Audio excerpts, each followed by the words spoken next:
This is the engagement that the United States has always needed to do, because this is the center of all of the efforts to undermine us. And if, God forbid, the Iranians got nuclear weapons, they would give those to their proxies that have no sovereign responsibility. And the next thing you know, our cities would be at risk for a dirty bomb or whatever, which would kill millions of Americans. So what the president has done here is the right military mission, finally. All you got to do, my dear friend and shipmate, is follow the money.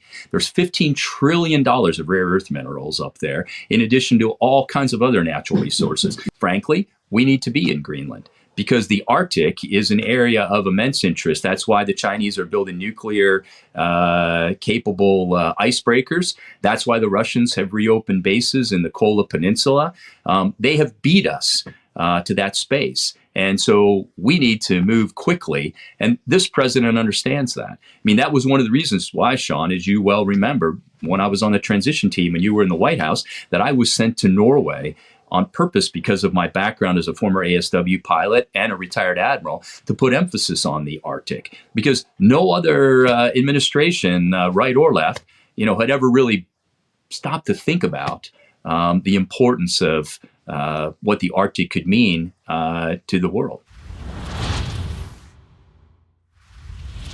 All right, guys, it is Wednesday. I think for some reason I've got it in my head that it's Thursday. Maybe it's just because all this stuff with Iran and the weekend started the way that it did. But anyway, we are. A lot to break down today. The latest on Iran. The former Secretary of the Navy, Ken Braithwaite, is about to join us to give us everything that we need to know about the path forward, commercially and militarily, because as you've probably seen, as I did yesterday, gas prices already jumping. A lot of concern about that, but the Navy, the president making it very clear the Navy's going to do what it can to help out on that front.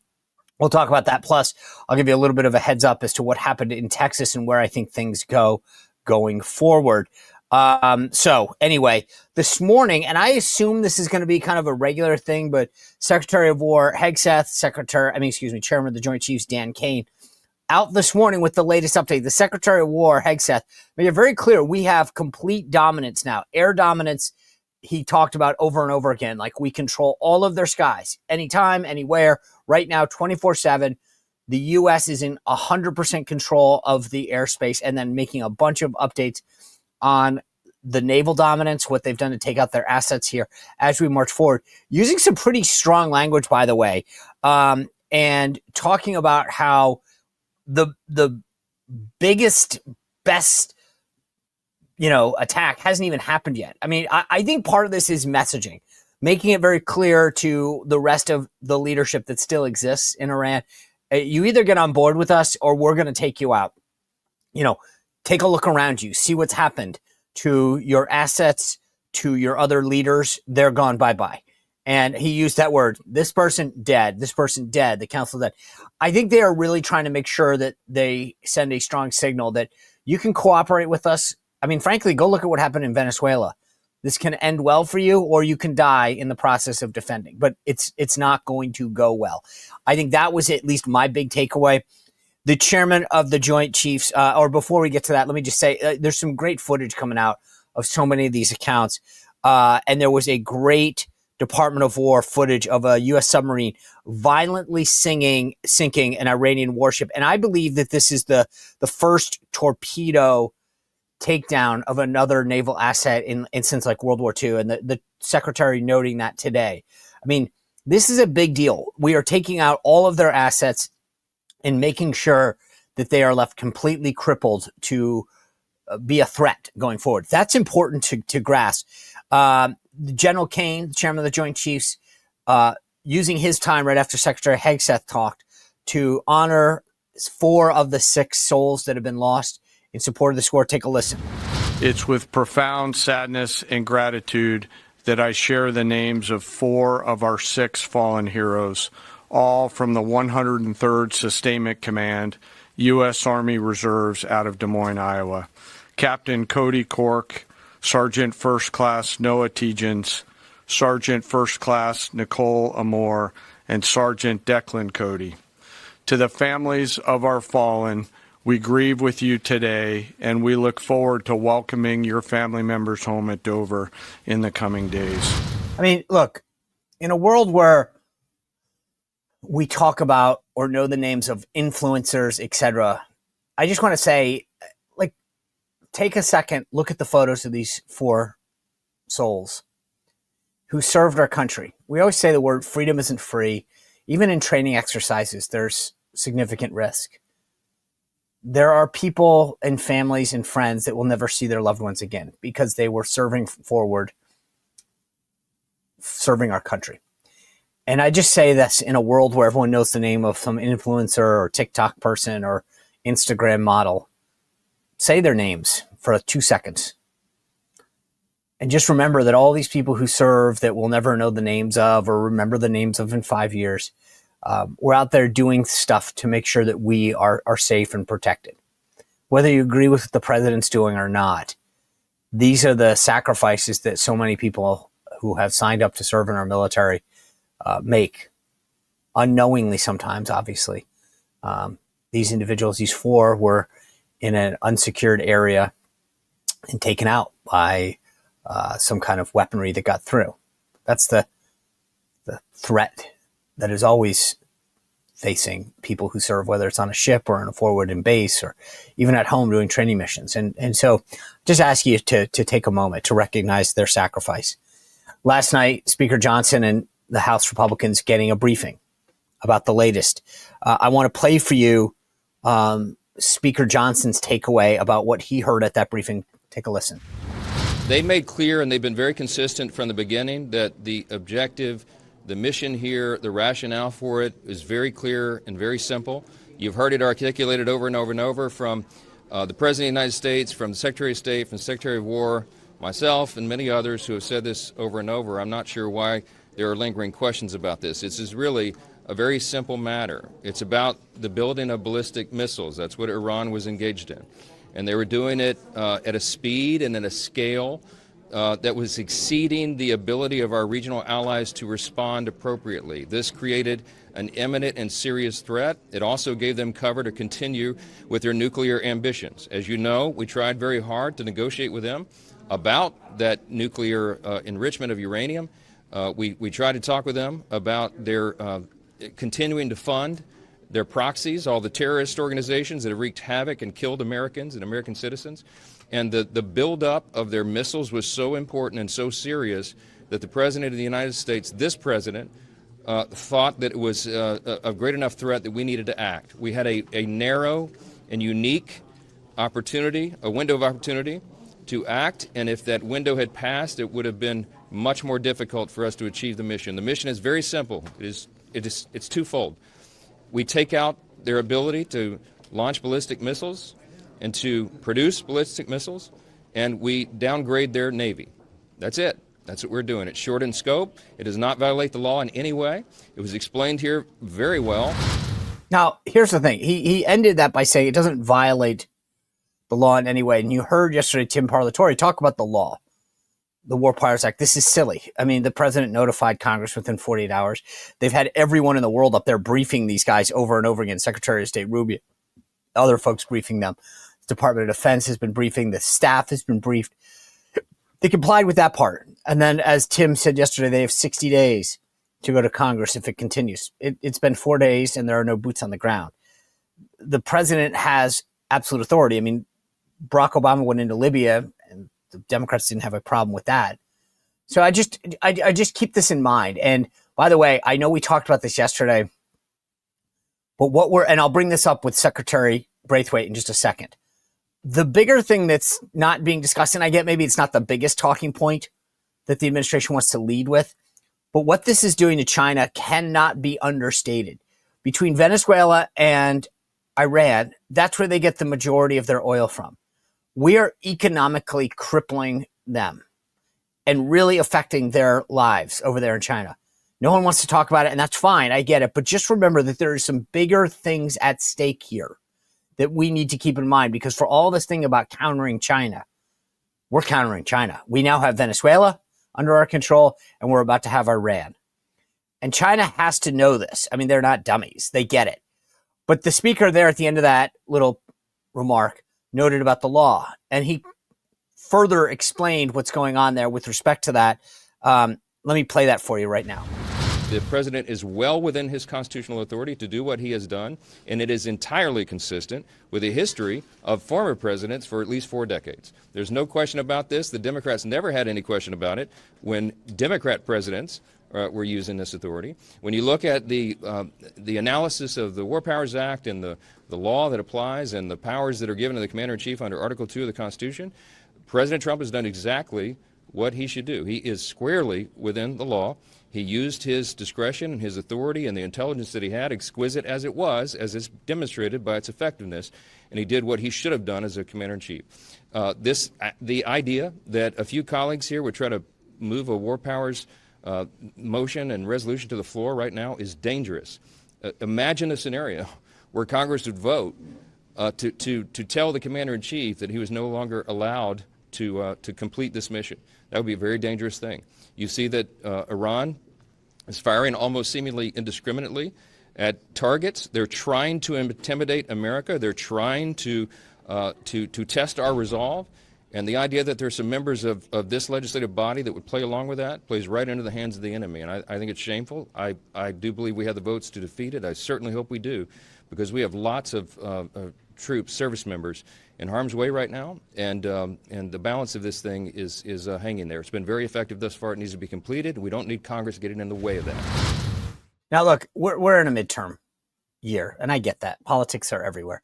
But at some point, like Democrats, between ICE and everything else that they've done, like this is when you step up and just say, we've got a lot of issues with the president, but we're not going to undermine the troops. We're not going to undermine the mission. Iran was a direct threat to us. We took it out. What are you, not going to fund them? You're going to pull the president back at this point? I mean, I think Speaker Johnson's absolutely right on this front, but you've got these Democrats that are demanding an immediate vote to restrain Trump. What are you restraining him from? I mean, seriously, stop for a minute and realize this. Is there a dictator that the Democrats aren't on the side of? Between the open borders and their support for Maduro and opposition to taking out the Ayatollah, like what is it with them? I honestly think that at some point, the idea that they've said this forever, but because Trump wants to actually make the world a safer place, that somehow they have to be against it. It's shameful. I mean, Kamala Harris said this, that Donald Trump is dragging the United States into a war the American people don't want. Let me be clear. I'm opposed to regime change and our troops being put in harm's way for his war of choice. What? She is opposed to regime change? Okay, so if you're opposed to regime change, then you must be okay with the current regime, because those are the only two choices. So you're okay with a regime that wants to chant death to America, kill Americans, kill service members. Just to be clear, because the media won't tell you that, because they don't want to, they're on the side of anyone who's against Trump. Captain Mark Kelly talks about the fact, senator from Arizona now, Trump ripped the Iran nuclear deal and created this mess. Now he's putting service members in harm's way with no congressional approval. Of all people, he knows that that's just not true.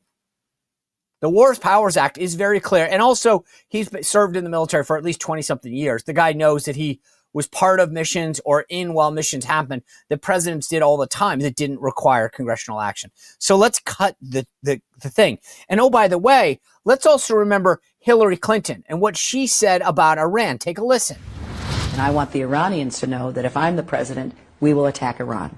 Whatever stage of development they might be in their nuclear weapons program, in the next 10 years, during which they might foolishly consider launching an attack on Israel, we would be able to totally obliterate them. That's a terrible thing to say, but those people who run Iran need to understand that, because that perhaps will deter them from doing something that would be reckless, foolish, and tragic. Reckless, foolish, and tragic. Yeah, take it from your queen there, folks. She says that she would bomb Iran, but when Trump does it, well, that's totally different. He needs congressional authority and he's out of his mind and reckless. When Hillary Clinton says it, well, that makes sense. Total threat to the United States. But just keep in mind the hypocrisy that exists. As I said to you before, and this is why I love this show, they'll never tell you this. The media doesn't want to let you see that clip. They don't want to tell you about what Kamala Harris said or show you the juxtaposition that she's siding with the current regime. Like they don't want to give you the context that Pelosi actually supported when Barack Obama bombed Libya. She said he didn't need congressional action. They don't want to call that out because it's not helpful to the narrative. I'm just telling you. So we're going to have a lot to get into with former Secretary of the Navy, Ken Braithwaite. Before I do that, though, the one quick thing I do want to get to, because I know a lot of you care about this, and we're going to cover this extensively from now until May 26th. There was the big Texas election last night. I think there's three big takeaways. One, there's a lot of runoffs, including the Tony Gonzalez seat that we talked about extensively. He is that congressman that had the alleged, I don't know that it's alleged really, but I'll say it that way because I know that's what you're supposed to say, inappropriate relationship with a former staffer that killed herself. She literally lit herself on fire. I can't believe that's going into a runoff. You have to hit 50%, but he is. But then Dan Crenshaw, we had him on the show a little while ago. He lost to Steve Toth, who is a current state representative, straight up. Now, again, I think when you only have two people in the race, it's obviously a lot more decisive, 50% plus or not. When you have multiple people, obviously it's harder to get to that majority, not a plurality. But the big news on the Senate side, James Talarico is the nominee of the Democratic Party. He's Beto O'Rourke 2.0, but worse, actually crazier. He sounds like an AI robot, to be honest with you. But he lost to Jasmine Crockett, and she threw a fit last night, went into a whole tailspin, and then subsequently, by the way, this morning announced that, okay, she is fully committed to endorsing him, putting her support. That's actually a big deal. I do not think we should take Talarico lightly by any stretch of the imagination. But on the Republican side, the big news, frankly, is that, yes, it's headed to a runoff, but I swear I thought that Cornyn would get bested by Paxson, at least maybe not in a majority, but a plurality. Paxson ends up coming in about 2.5 points ahead of Paxson. Wesley Hunt, the ultimate spoiler, getting about 13%, I guess, that he could have been decisive. But it's headed to a May 26th runoff. I meant this at the huddle this morning, so I just want to say it again. This is very dangerous. That election is the Tuesday after Memorial Day.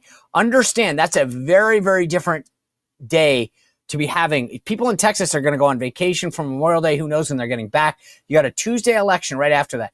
The momentum's probably with Paxson, but he's got to be careful because it's going to need a very extensive get-out-the-vote effort. And mark my words, folks, there's going to be a lot of pressure on President Trump to endorse Cornyn on this. We will cover this race extensively between now and May 28th, but I wanted to give you a quick update on that. We'll talk about it later this week as well. Before I bring in Secretary Ken Braithwaite, though, as I said, thank you for everyone who's gone to Amazon and purchased Trump 2.0. I've got to just tell you, though, we have had some great success getting people to understand that it's not just voting, whether you live in Texas or anywhere else. We vote with our wallet every single day of the week in terms of what we buy, what we watch, etc. And I got to tell you, one great company is standing at the front lines of this right now, fighting for freedom for the last 12 years, and that is Patriot Mobile. They don't just deliver top-tier wireless service. They are activists like me who truly try to make a difference in what we stand for and how that impacts everything. Patriot Mobile offers prioritized premium access on all three major networks. You get unbelievable service, the same speed, the same coverage as all the major carriers. That means same speeds, dependable nationwide coverage. It's all backed by 100% nationwide US-based customer service. They've got unlimited data plans, mobile hotspots, international roaming. But here's the cool part. All of their profits, or I shouldn't say all of them, a portion of their profits support great groups that are veterans-based, Second Amendment-based, pro-life-based. They've been a great partner to me. I love it. So if you want to switch your cell phone over to not only get great service, but support great causes, take a stand today and go to patriotmobile.com/Spicer, patriotmobile.com/Spicer, or 972-PATRIOT. Use the code word Spicer in either case, and you will get a free month of service. Again, that's patriotmobile.com/Spicer. All right, guys. When you go to bed, I talk to you all the time about how wellness is part of my routine all the time. Improving your sleep can sometimes feel overwhelming, and you know that I talk about this all the time. You get hit up all the time about different gadgets that you can be doing. But when I'm telling you, one of the easiest things that you can do is get the right bedding. And I switched over to Boll & Branch and absolutely love it because, as I've told you before, when you slide into a pair of Boll & Branch sheets, it's like staying in the most luxurious high-end hotel that you've ever stayed in. And I've tried sometimes to come back and say, I want that pillow. I want those sheets. And I'm telling you, when you get Boll & Branch signature sheets, they are made from the finest 100% organic cotton, and they instantly make your bed feel more comfortable. I'm telling you, I love falling asleep in the Boll and Branch sheets because it is so awesome. The first night that you're in them, you're like, I know I made the best night's decision ever. Personally, I've been using them, and I'll tell you, they were a great gift to a lot of my family members. I love them every night because they get softer with every wash. They are breathable. I love the feel of them. So if you are looking to make sleep a priority, one of the easiest things you can do is go to Boll and Branch, BOLLAND branch.com /Spicer. You've got to use that exactly like that. Bollandbranch.com /Spicer. Use code word Spicer, 15% off your first order plus free shipping. That's bollandbranch.com /Spicer. Use code word Spicer to get 15% off. Some exclusions do apply. All right, without further ado, I want to bring in former Secretary of the Navy Ken Braithwaite to discuss the latest on Iran. Mr. Secretary, good to see you. Thanks for joining us. Always good to see you, Sean. How have you been? I'm great. But I want to know how we're doing collectively as a country right now.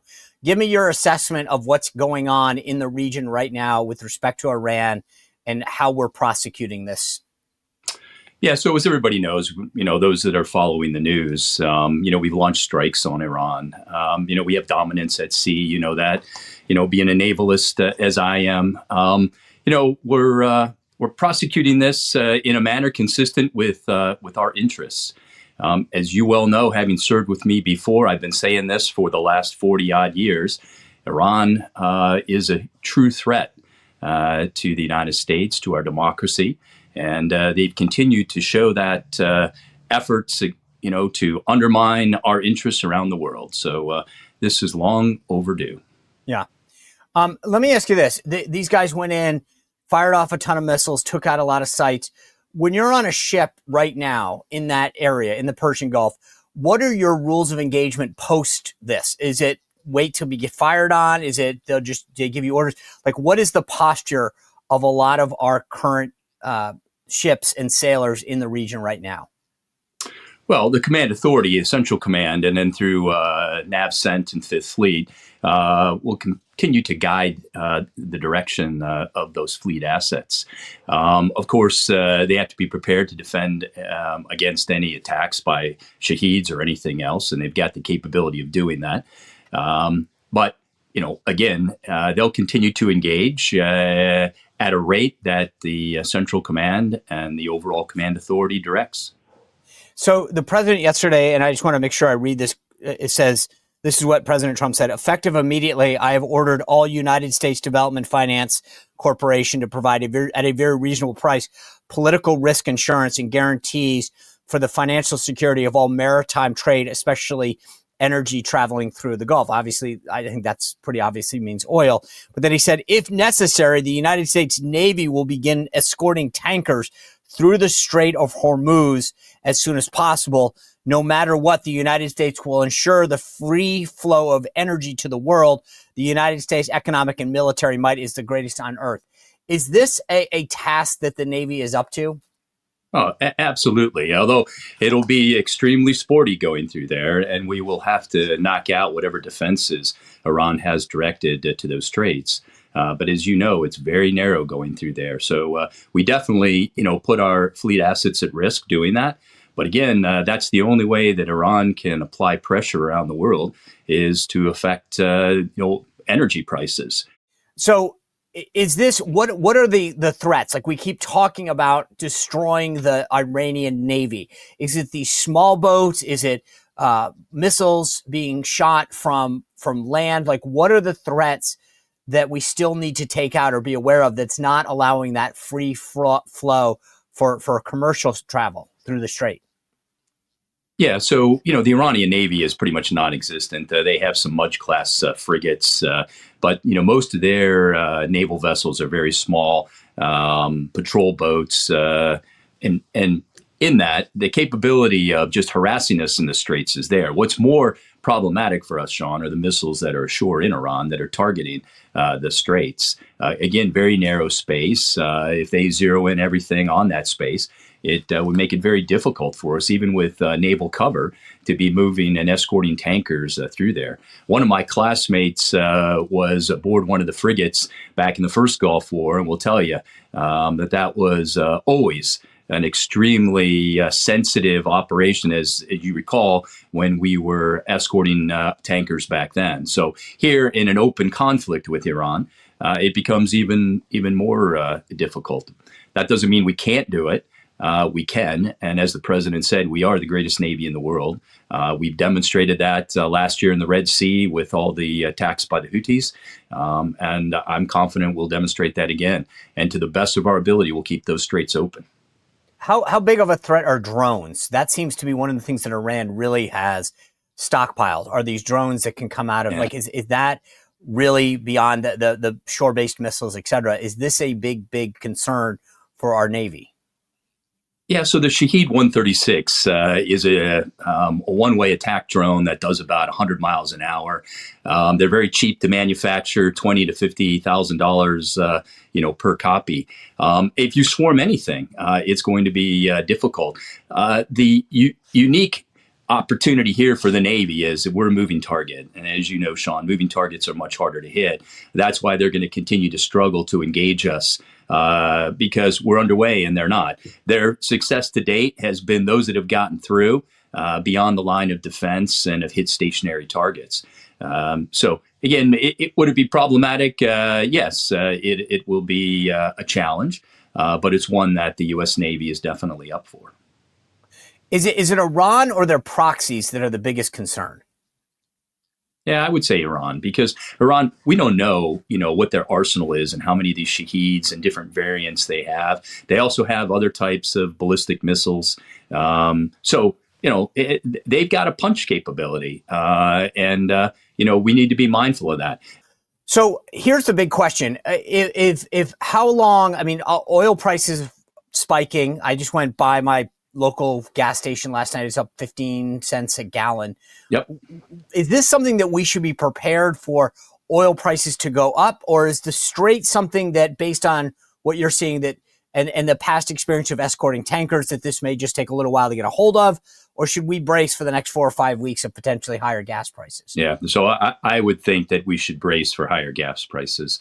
I think they're going to go up substantially in the next several weeks. However long this conflict lasts, even if we force open the straits, which again will be a very challenging operation for us to do, still the uncertainty is going to keep prices high, Sean. So I'd be prepared as we move into the spring to be paying $1 or more in addition to the current price for a gallon of gasoline. While that may hit us hard, one of the things that I have been saying is sort of maybe a silver lining is that between Venezuela and Iran, I've got to think that the Chinese have got to be very worried about what's happening, because they get so much of their oil from Iran and then some from Venezuela. We now effectively kind of have control of both.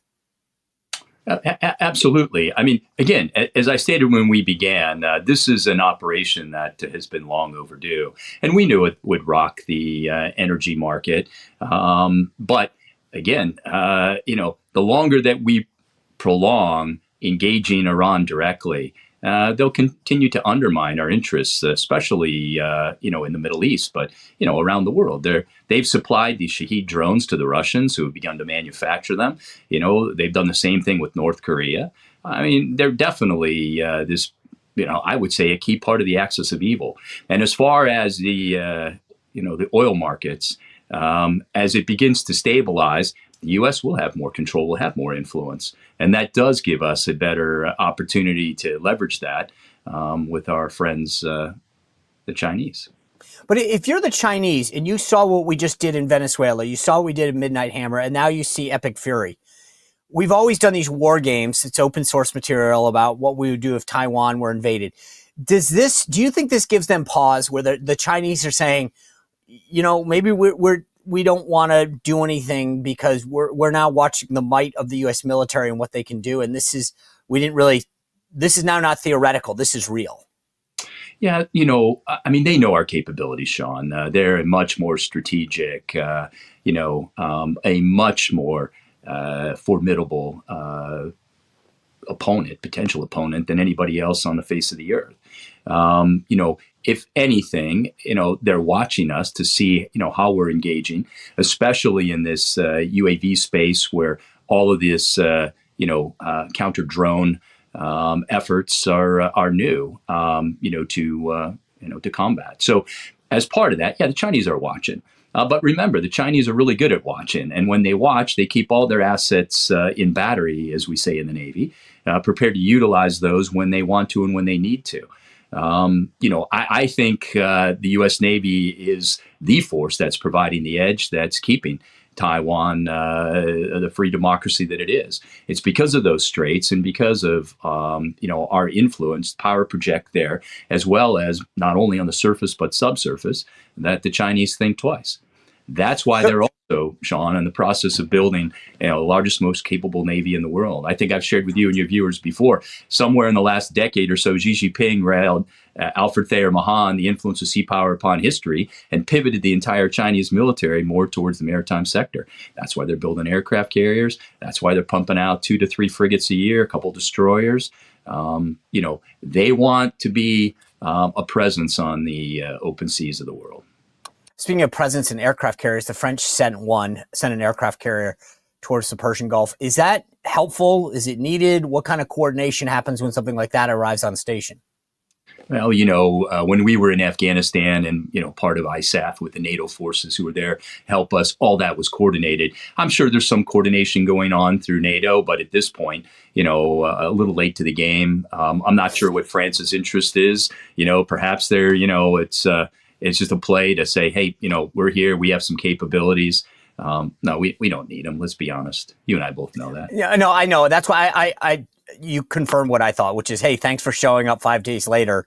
Yeah. To stand same with the UK, right? That was worse. You got to admit that the idea of, you can't use our air bases, and then after a smashing success, say, well, now you can. It's like, thanks for nothing. Literally, I never comment on any social media sites at all. And I was so angry the other night. I was a liaison officer to the Royal Navy. My son's godfather is a retired Royal Navy Commodore. So, and my name, Braithwaite's pretty Scottish English. So, this special relationship that we have with them has really been damaged over this. And so I opined on this guy's site because, he's challenging us for the Falklands engagement. In that we didn't allow them to use, our bases.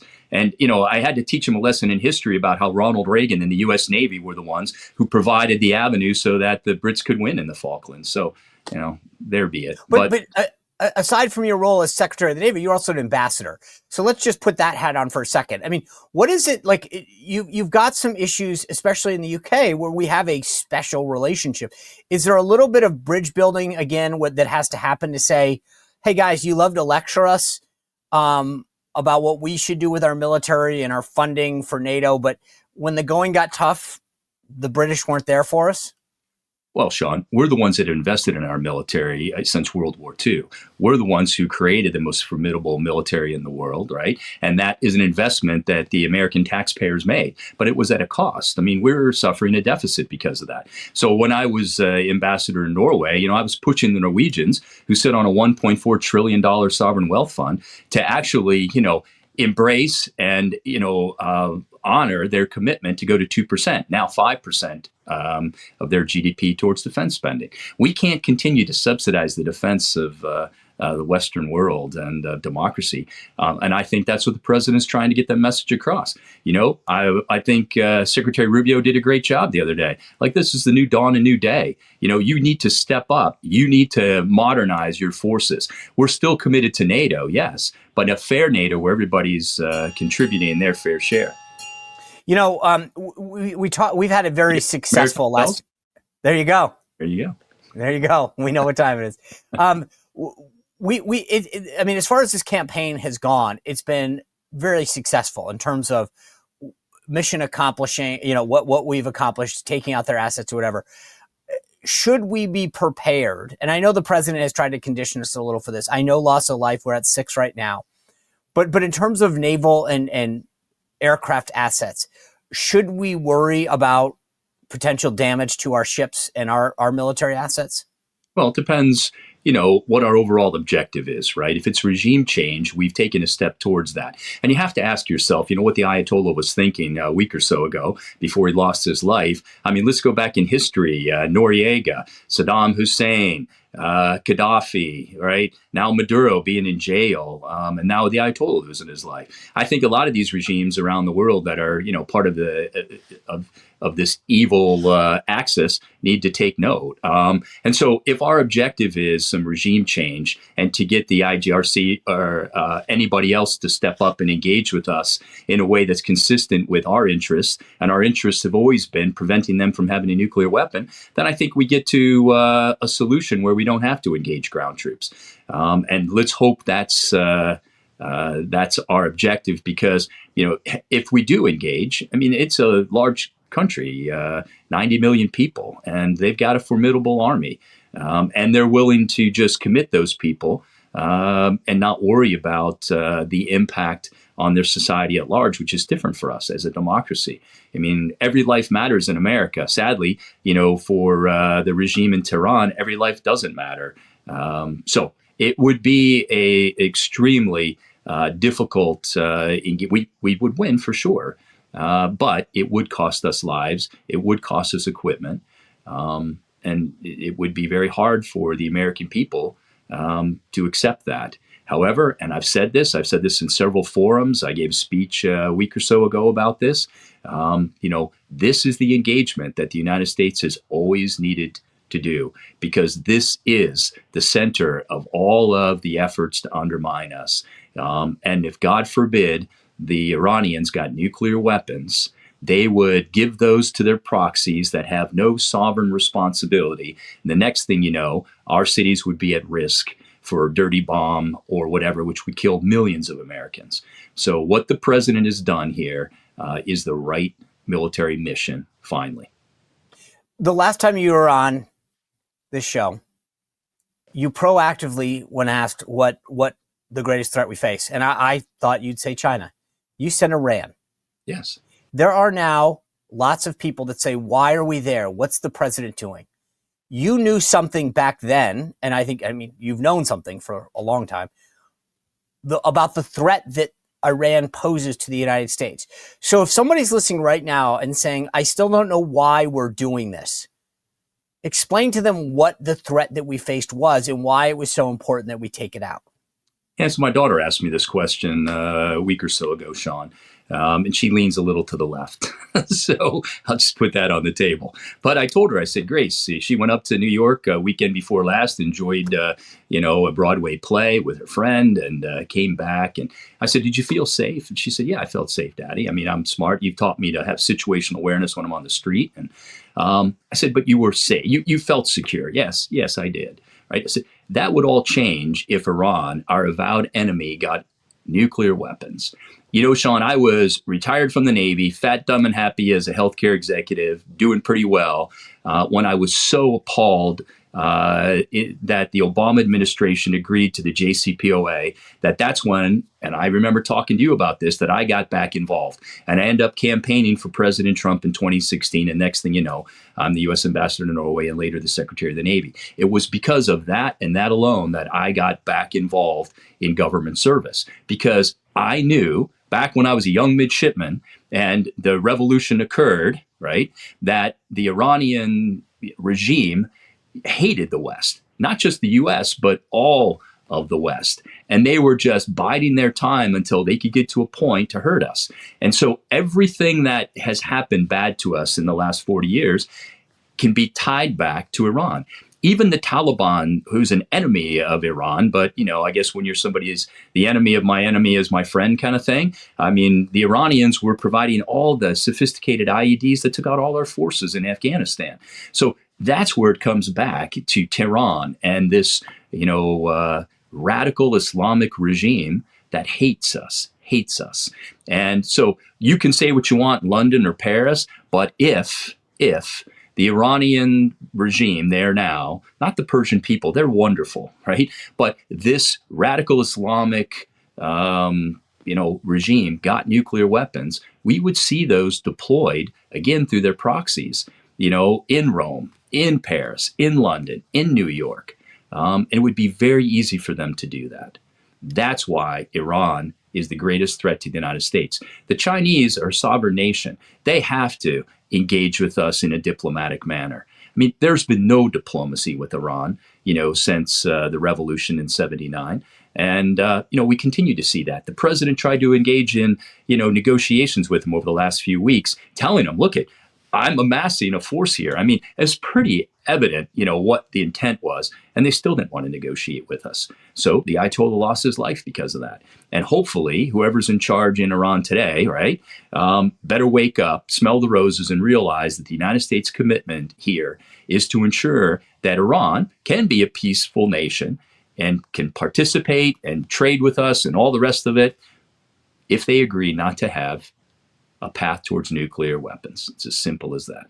So when I read this earlier in the show, when Captain Mark Kelly, Senator Mark Kelly of Arizona, said Trump ripped up the Iran nuclear deal and created this mess. Now he's pushing service members in harm's way with no clear plan and no congressional approval. The American people deserve answers. It sounds to me that you've got the answer. Well, I know Mark Kelly very well. We served together, right? But I totally disagree with him on this. And I disagreed when I was in Norway with the foreign minister. She gave me max grief over this because we withdrew from the JCPOA. It was the dumbest agreement that the United States has ever made, because you're not dealing with a nation that is being responsible. You were dealing with a nation who was trying to be, covert and just continuing to work towards not nuclear energy, but nuclear warhead capability. That's what we were up against. So whoever doesn't get that doesn't understand the threat that Iran poses to the U.S. So I mentioned two of your big three hats. I mean, I know you've got some personal big hats too, father and husband, all that. But you've been Secretary of the Navy, ambassador, and then obviously admiral in the U.S. Navy, overseeing public affairs. Do you think our messaging needs to get sharpened? Because I mean, to me, I'm more with you on this. Explaining to people the existential threat we face, we had an opportunity to take that threat out. I don't know why we wouldn't just lead with that. Yeah, well, you're absolutely right, Sean. I mean, we do need to do a better effort, as a nation, explaining why we do a lot of the things that we do.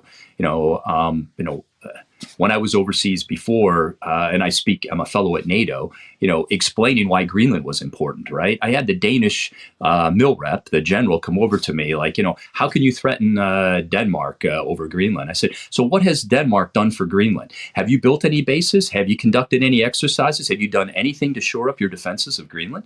I said, if anything, the president has now elevated this situation. So now we're discussing it and we understand the threat, right, of our near-peer adversaries in the Arctic, which I'll tell you, Sean, mark me down for this one. The coming storm will not be over Taiwan. It'll be over the Arctic, because all you got to do, my dear friend and shipmate, is follow the money. There's $15 trillion of rare earth minerals up there, in addition to all kinds of other natural resources. And you and I can talk about that, in another show. But we have got to understand, the aspects of why we're engaged, when we're engaged. And sometimes this administration doesn't do that very well. I think they feel, they have the right to do what they're doing when they do it, and not always communicate the why. And as you and I both know, the why is very important. So, I mean, I agree with you 100% on this, but I think that the question that has to follow is, do we need to raise the Greenland issue again now and say, guys, this is the next battle? Like, we've talked to you about the threat that Iran faced. Like, this is where it's going. I know there was some diplomatic kerfuffle regarding Denmark and Greenland, but the president's right in pursuing this in terms of our strategic interest. Do we need to reignite the battle for Greenland? Well, no. One of the things that came out of this was elevating the importance of Greenland, right? So now Denmark already all of a sudden sees the importance of this, right? And also the threat that the United States has kind of put on the table, saying, look, if you're not going to defend it, we'll defend it, right? And, we've achieved our objectives there. Instead of it being a debate in the Danish parliament over what our participation would be or our ability to have a footprint in Greenland, now, because of the president's positioning, strategic positioning, they're going to be more than happy to allow us the rights to establish a greater presence in Greenland. They need us, right? They understand that.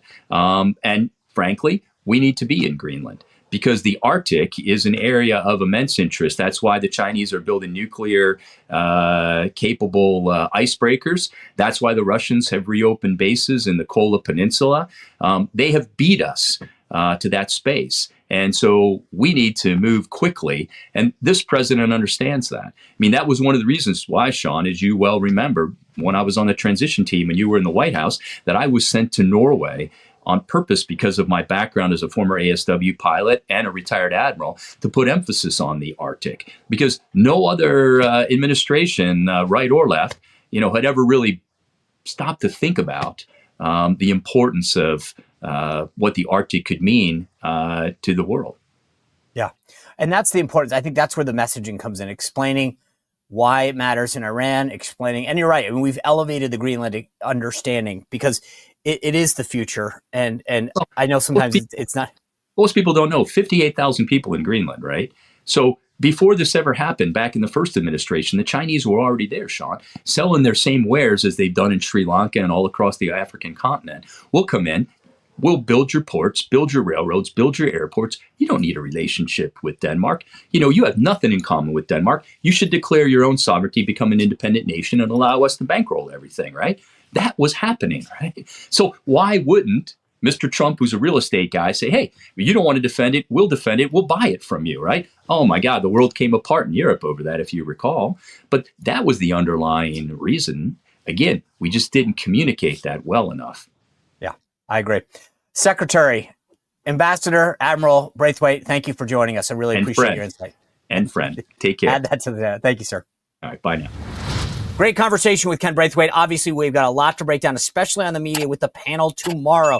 Plus, John Solomon is going to fill in on Friday. We had a little bit of a scheduling conflict with Steve Bannon. So John Solomon on Friday, the panel tomorrow, Seth Keshel next week. We got a lot going on that we will give you the best guest coming up. So make sure you tune in. Thanks for joining us. We'll see you back here tomorrow on the Sean Spicer Show.